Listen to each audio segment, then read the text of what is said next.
Crops are used in Farmax to signify area that is out of pasture production and the production of supplementary feed.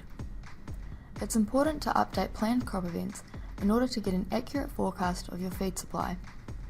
Each month, you can review your crop events and update details to reflect what has happened and what is planned to happen for the rest of the season.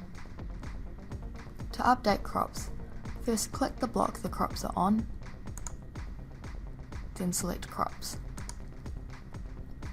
Here you can see all the crop events for this block displayed in a graph represented by these rectangles. To update the yield of an existing crop, select it in the list and type in the new yield. Press Enter. To enter a new crop, click New Crop and select one from the drop-down menu. To update the details of the crop, click on the rectangle or select it in the list below.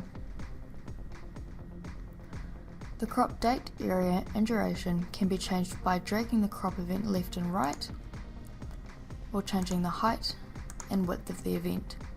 To be more specific, click on the area in the table and type a new one. Press Enter. The date in might be the date the area is sprayed out in preparation for the crop, or the date that the paddock is shut for conservation, depending on the crop type.